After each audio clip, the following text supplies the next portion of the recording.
بسم الله الرحمن الرحيم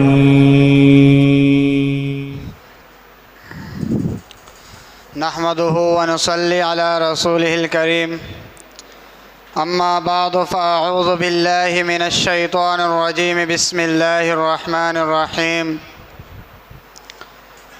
قال الله تبارك وتعالى في القرآن الكريم والفرقان الحميد فمن ثقلت موازينه فأولئك هم المفلحون وقال النبي صلى الله عليه وسلم قولوا لا إله إلا الله تفلحون تملك العرب والعجم۔ معزز اساتذہ اکرام اور میرے ہم سفر ساتھیوں، اللہ رب العالمین نے ہمیں مسلمان بنایا، اور مسلمان ہونے کے باوجود اگر ہم جہنم میں جائیں تو یہ کتنا عظیم نقصان ہے۔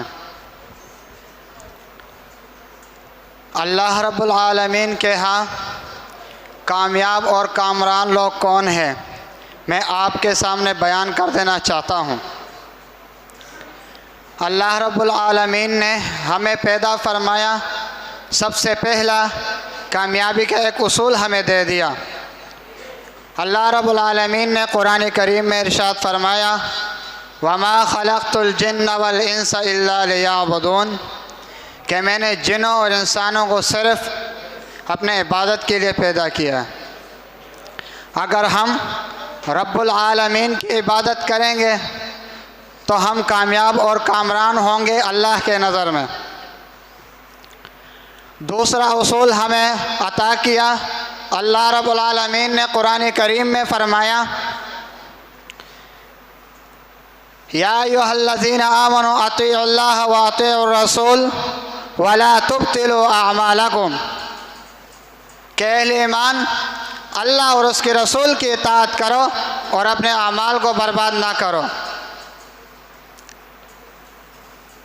حضرات، آج ہم میں سے ہر شخص یہ چاہتا ہے کہ میں کامیاب اور کامران ہو جاؤں، اور اس دنیا کی زندگی میں کامیاب ہو جاؤں، لیکن ہم کامیابی ڈھونڈتے ہیں دنیا کے مال و متاع میں۔ کوئی انجینئر بنتا ہے تو وہ سمجھتا ہے کہ میں کامیاب ہوں، کوئی ڈاکٹر بنتا ہے تو کہتا ہے کہ میں کامیاب ہوں، حالانکہ کامیابی وہی ہے جو اللہ کے نظر میں وہ بندہ کامیاب ہو۔ اللہ رب العالمین نے قرآن کریم میں ارشاد فرمایا فَمَنْ ثَقُلَتْ مَوَازِينُهُ فَأُولَئِكَ هُمُ الْمُفْلِحُونَ، کہ جس شخص کا قیامت والے دن نیکیوں کا پلڑا بھاری ہو گیا وہی کامیاب ہے۔ اسی طرح ایک اور جگہ پہ اللہ رب العالمین نے ارشاد فرمایا فَأَمَّا مَنْ ثَقُلَتْ مَوَازِينُهُ فَهُوَ فِي عِيشَةٍ رَاضِيَةٍ، کہ جس شخص کا نیکی والا پلڑا بھاری ہو گیا وہ جنت میں ہوگا اور خوشی خوشی میں ہوگا۔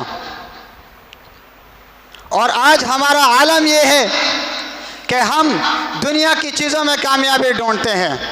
ذرا ہمیں غور کرنا ہوگا، فکر کرنی ہوگی اور سوچنا ہوگا کہ ہمیں کامیابی کس چیز میں ہے۔